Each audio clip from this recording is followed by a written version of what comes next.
my friends, it's Matt. This is the 10-Minute Bible Hour podcast, and there are two things that I hope I'm always trying to communicate with this. I hope that the whole podcast, the way the whole thing is built, communicates these two things. Number one, the Bible wants to be understood.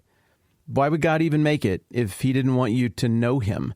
Why would the Bible even exist if it were just there to intimidate you and make you feel bad and confuse you and make you feel hopeless? Like, I know this is probably important or whatever, but I don't understand what a single dang word on the page means.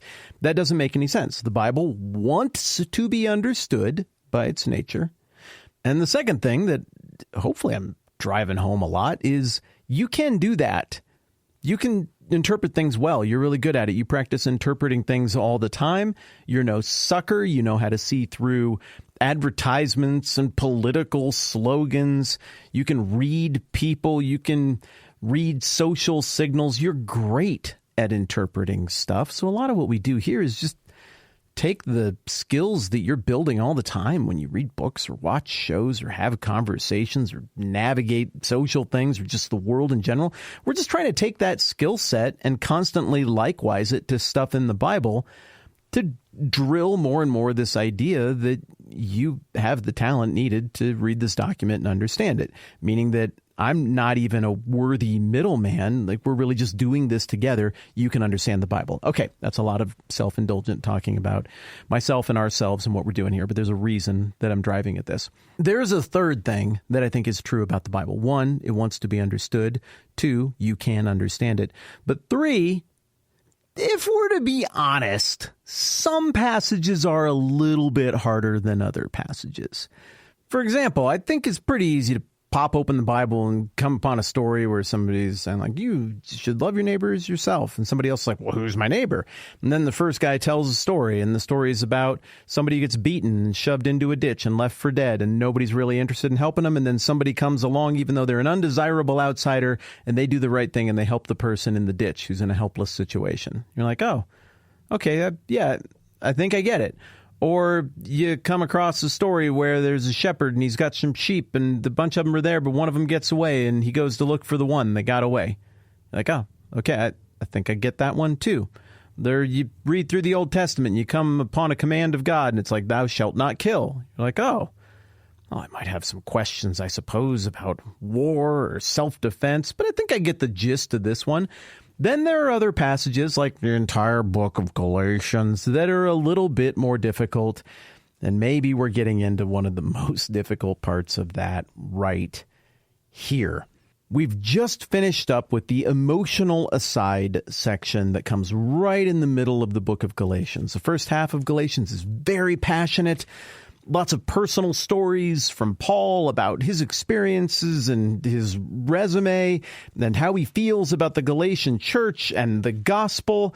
And then we get to the middle of chapter 4, and there's sort of this Selah, this little breather that we get right there, where Paul is like, I'm pleading with you here. Like, come on. Think about these guys who've shown up. How are they acting? What do they want? What are they about? Now think about our history. Look at them. Look at me. Now look at them. Now look at me. Now look at them. Now look at me. Do you see the difference? Come on. It's a personal appeal. It's very emotional. I wish I could be there with you right now and change my tone. I'm perplexed by you. It's so personal. But then we get done with that little interlude in Galatians 4:20, and we get back into the argumentation, the flow of logic. And I'm going to level with you. This next part from Galatians 4:21 through the end of chapter 4, it's 10 verses, is one of the more challenging flow of logic kind of things that we get from Paul, in my opinion, anywhere in the whole Bible. It is understandable. I think I see what he's doing, but I also think it's okay for me to just admit that I bet this would have hit a lot harder for the original audience than it does for you and me, because Paul seems to be employing an allegory or even crafting an allegory from the Old Testament to sort of sum up all of the arguments that he's made so far about this ongoing issue in Galatia. And of course, if you've been with me, you know what it is, but I'll reset it real quick anyway. The issue was that Jewish Christians had come up here to Turkey, Asia Minor, and they'd convinced all of these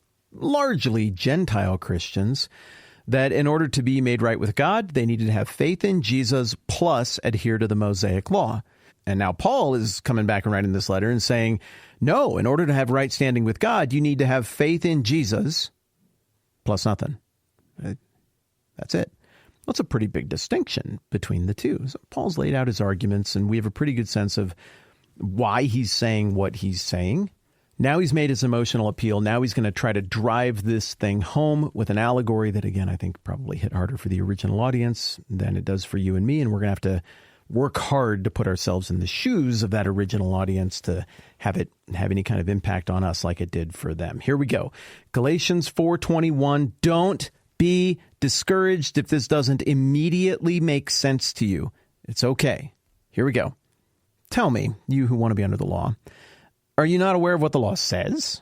For it's written that Abraham had two sons, one by the slave woman and the other by the free woman.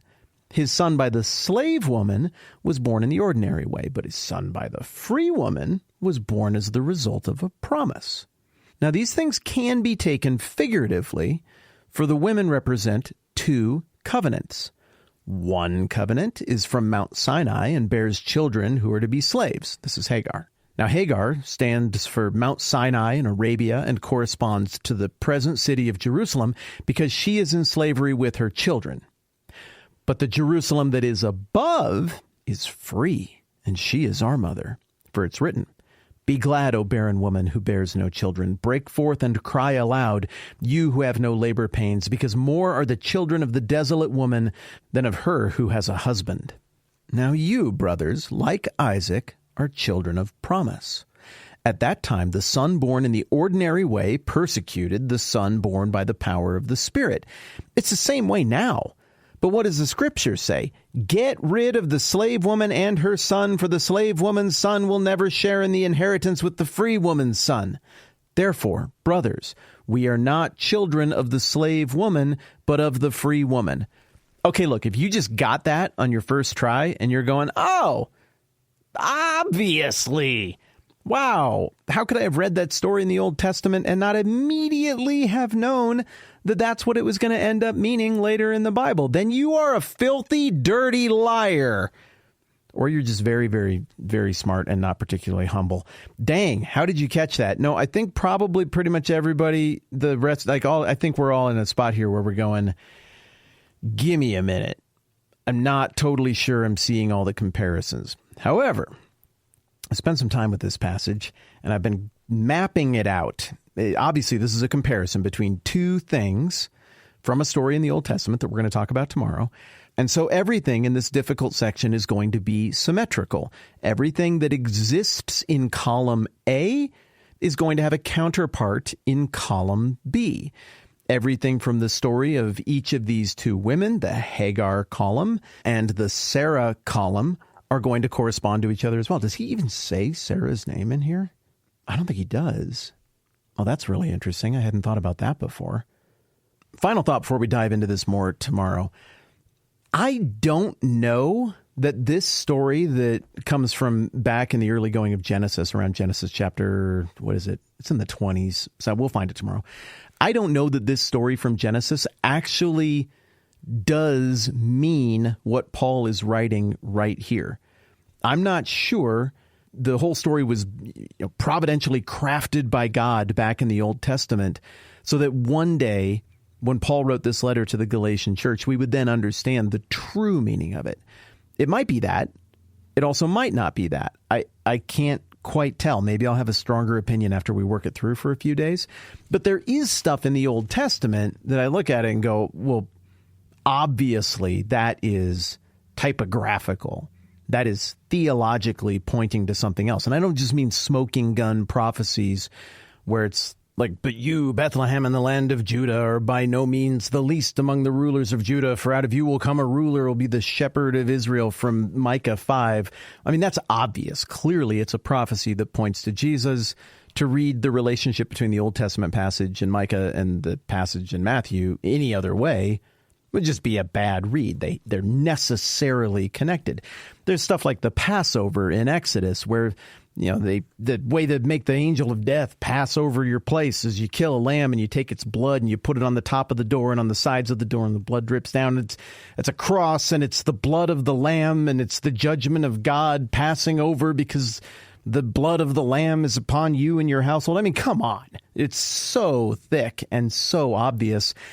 My point is, I'm not sure that this Hagar and Sarah and the sons born out of each of their situations example that Paul's using here in Galatians 4 is going to turn out to be so obvious, so smoking gun, as I like to say.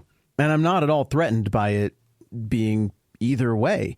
I think it's perfectly fine for Paul to just grab a story everybody would know, and likewise the thing. Obviously, I'm not above that. And what would be the source material that everybody in the room would have been most likely to be familiar with in terms of the stories you could tap into? Well, I mean, the Bible stuff.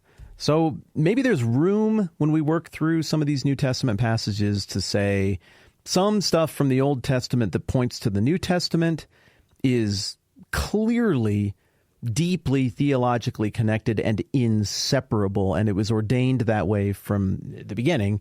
Maybe there are other things where, in the same way, a pastor might give a rather lightweight sermon on David and Goliath and be like, what are the Goliaths in your life?